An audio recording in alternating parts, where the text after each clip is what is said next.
Everyone, कैसे हैं आप सभी। आई होप कि आप सभी बहुत अच्छे होंगे और मैं भी बहुत अच्छी हूँ। आज का जो ब्लॉग है वो है क्रिसमस डे वाला ब्लॉग। तो मैंने कैसे सेलिब्रेट किया, कैसे डेकोरेशन की, कैसे उसकी तैयारियां की, बहुत मेहनत लगी है। तो आप सभी से रिक्वेस्ट है कि पूरा ब्लॉग देखिए और शेयर कीजिए।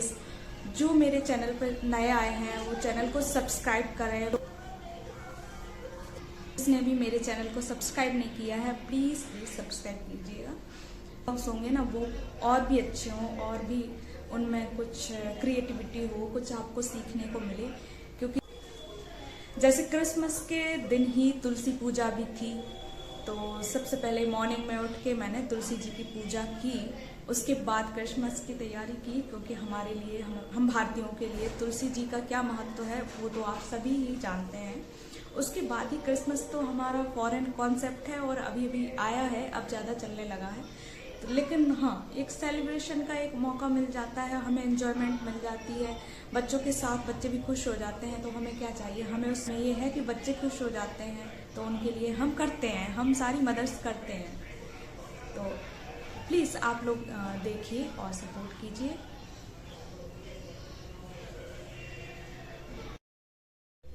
मेरी तरफ से आप सभी को तुलसी पूजा और क्रिसमस डे की हार्दिक शुभकामनाएं। जैसा कि आप लोगों ने पहले वीडियोस में देखा ही होगा कि मैंने कैसे क्रिसमस ट्री को डेकोरेट किया, उसके बाद कैसे सेंटा को बनाया। क्ले से बनाया था मैंने सेंटा को, और जो बहुत ही प्यारा लग रहा था। उसके बाद जो फाइनल लुक था कुछ इस तरीके से आया था इसका। क्रिसमस ट्री को मैंने पहले ही डेकोरेट कर लिया था। उसके बाद मैंने जो बाकी की तैयारियां थी उसी दिन की थी, जैसे बलून्स को फुलाना, बलून लगाना और कॉटन से स्नो बनाना, इस तरीके की कुछ तैयारियां मैंने उसी दिन की थी। अभी आफ्टरनून का टाइम है और मैं ये सब तैयारियां खाना पीना खाने के बाद शुरू कर रही हूँ और इवनिंग तक मैं सारी तैयारियां कर लूंगी। जब तक मैं डेकोरेशन कर रही हूँ तब तक के लिए मैंने अपनी बेटी अवनी को सुला दिया था, ताकि जब वो उठे तो रिफ्रेश रहे और उसको एनर्जी बनी रहे सेलिब्रेशन में। तो क्रिसमस का फाइनल लुक कुछ इस तरीके से था।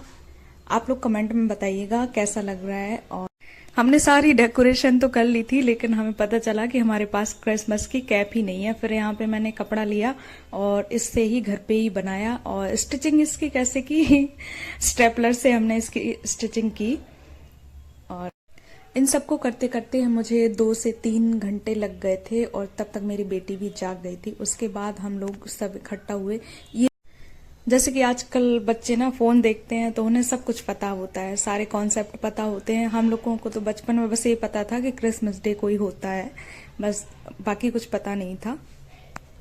ना ही हम ज्यादा सेलिब्रेट करते थे। हमें लगता था कि ये हमारा नहीं है, हमारे तो बस दिवाली दशहरा ही होते हैं। इस तरीके से हमने अपनी घर पे ही क्रिसमस की कैप भी तैयार कर ली स्टेपलर से।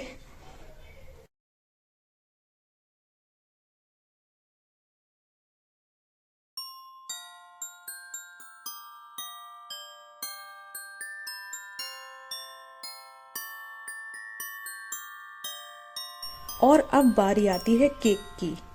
केक के लिए सारे बच्चे ही एक्साइटेड होते हैं। डेकोरेशन तो ठीक ही है, लेकिन खाने के लिए कुछ मिल जाए तो उनकी तो बल्ले बल्ले हो जाती है।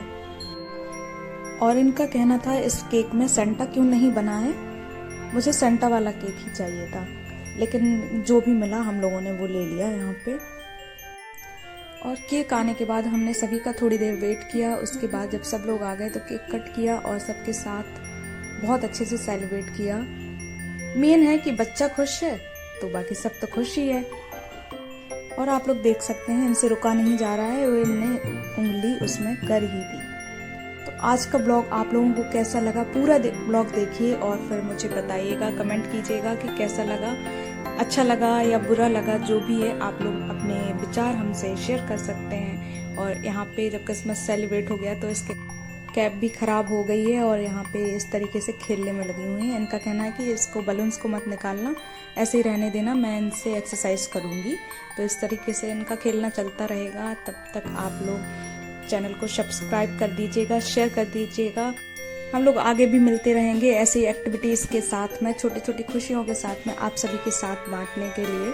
तो Bye bye and take care.